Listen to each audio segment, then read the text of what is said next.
Hello everyone, आज के इस वीडियो में हम लोग sector of the Indian economy को डिकोड करेंगे।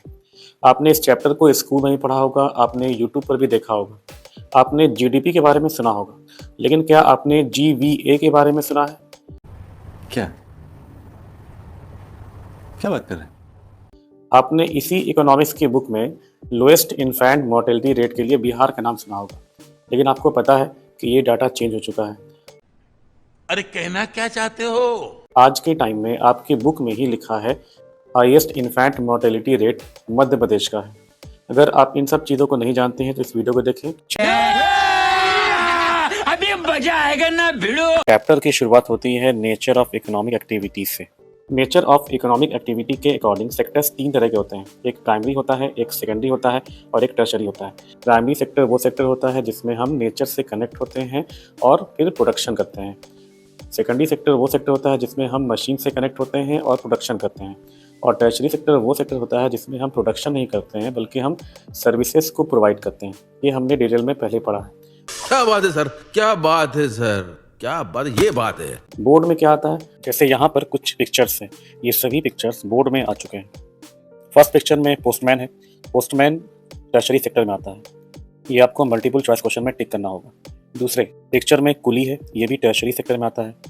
तीसरे पिक्चर में एक मजदूर ईंट बना रहा है, ये सेकेंडरी सेक्टर का काम है। नेक्स्ट पिक्चर में एक लेडी कपड़े बेच रही है, ये टर्शरी सेक्टर का काम है। लास्ट पिक्चर में 2 लेडी कॉटन कल्टीवेशन का काम कर रही है, ये प्राइमरी सेक्टर का काम है। ये बड़ी अच्छी बात कही आप। नेक्स्ट क्वेश्चन आता है classify the following list of occupation under primary, secondary and tertiary sectors. इसमें अलग अलग ऑक्यूपेशन दिए गए हैं और आपको एमसीक्यू में पूछा जाता है कि ये जैसे कि फ्लावर कल्टीवेटर है तो ये किस सेक्टर से आता है, फिशरमैन है तो कौन से सेक्टर से आता है, एस्ट्रोनॉट है तो कौन से सेक्टर से आता है। तो इसका आंसर आपके साथ है, यहाँ पर देख सकते हैं। जैसे प्राइमरी सेक्टर में basket weaver, flower cultivator, fisherman, gardener, potter, bee keeper, ये सब आता है। सेकेंडरी सेक्टर में tailor, worker in match factory आता है। टर्शरी सेक्टर में milk vendor, priest, courier, astronaut और कॉल सेंटर एम्प्लॉय आते हैं। अब हम लोग डिस्कस करेंगे जीवीए के बारे में। जीवीए का मतलब होता है एक सेक्टर या इंडस्ट्री ने कितनी वैल्यू क्रिएट की। हर सेक्टर जैसे एग्रीकल्चर, इंडस्ट्री, सर्विसेज अपने लेवल पे वैल्यू ऐड करता है। एग्जांपल के तौर पर अगर एक फार्मर ने 100 रुपीज़ का गेहूँ प्रोड्यूस किया और उसे फैक्ट्री ने उस गेहूँ से 150 रुपये का आटा बनाया, तो फैक्ट्री ने यहाँ पर 50 रुपये की वैल्यू को ऐड किया। यही है जीवीए। फॉर्मूला इसका होता है GVA equal to value of output minus value of intermediate goods. इसके बाद हम लोग बात करते हैं जीडीपी की। जीडीपी मतलब होता है पूरे देश की टोटल वैल्यू, सब सेक्टर के ग्रॉस वैल्यू एडेड को जोड़ने के बाद टैक्स और सब्सिडी को एडजस्ट करके जो हमारे पास रिमेनिंग बचता है वो जीडीपी होता है। जैसे हम लोग तीनों सेक्टर्स के जो प्रोडक्शन और सर्विसेज प्रोवाइड की गए उसके मार्केट वैल्यू को ऐड करने पर हम लोग जीडीपी निकालते हैं। तो यहाँ पर अलग अलग सेक्टर्स के जो वैल्यू निकाल रहे हैं वो जीवीए है, और जब इसे हम जोड़ देते हैं तो जीडीपी बन जाता है। It's mean GDP is equal to GVA plus taxes minus subsidies. GVA बताता है कि कौन से सेक्टर ने कितना योगदान दिया इकोनॉमी में, जबकि जीडीपी बताता है कि पूरे देश ने टोटल कितना प्रोड्यूस किया। सच्चाई छुपाई गई, अफवाह उड़ाई गई, बात कुछ और थी, बताई कुछ और गई। बोर्ड में यहाँ पर से पूछा जाता है where are most of the people employed, तो इसका आंसर होता है प्राइमरी सेक्टर। दूसरा क्वेश्चन पूछा जाता है कि ग्रॉस वैल्यू एडेड में सबसे ज़्यादा शेयर किसका है, तो यहाँ पर जीवीए में सबसे ज़्यादा शेयर आज के टाइम में इंडिया में टर्शरी सेक्टर। नेक्स्ट ये पूछा जाता है कि एग्रीकल्चर सेक्टर में किस तरह का अनएम्प्लॉयमेंट पाया जाता है, तो इसका आंसर होता है अंडर अनएम्प्लॉयमेंट, जिसे हम लोग डिस्गाइज अनएम्प्लॉयमेंट भी कहते हैं। अब एक नीति आयोग से जुड़ा हुआ क्वेश्चन। नीति आयोग के अकॉर्डिंग इंडिया में एजुकेशन सेक्टर में लगभग 20 लाख जॉब क्रिएट किया जा सकता है।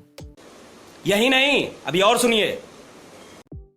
वहीं टूरिज्म सेक्टर से लगभग 35 लाख जॉब क्रिएट किए जा सकते हैं, ये भी ऑब्जेक्टिव है।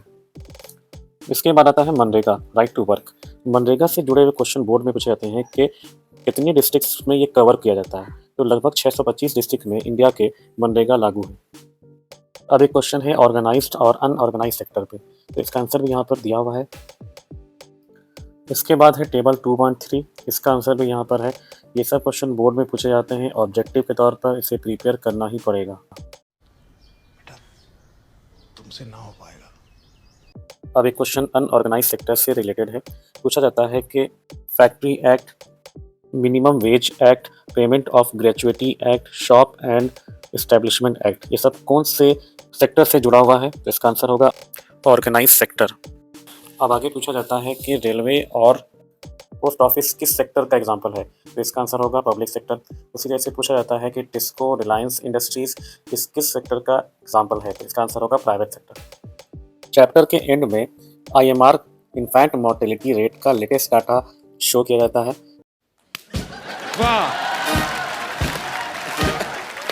अभी के टाइम में सबसे ज़्यादा IMR मध्य प्रदेश का है। चीटिंग करता है तू।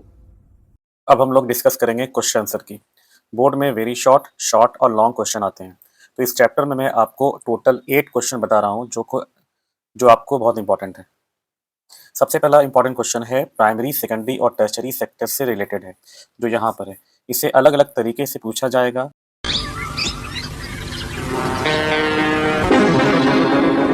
एग्जाम्पल के जरिए पूछा जाएगा। आंसर इसका एक ही है। ये आपके लिए बहुत इंपॉर्टेंट है। नेक्स्ट क्वेश्चन जो है वो GDP पर है। ये क्वेश्चन बहुत इंपॉर्टेंट है बोर्ड के लिए, इसे प्रिपेयर करना ही पड़ेगा।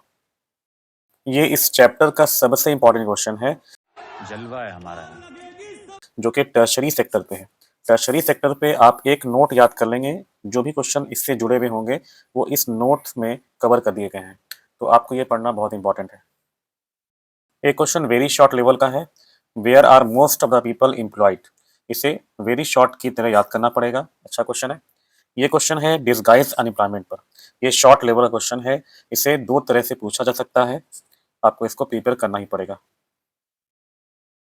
टर्शरी सेक्टर के बाद नेक्स्ट सबसे इंपॉर्टेंट क्वेश्चन ये क्वेश्चन है।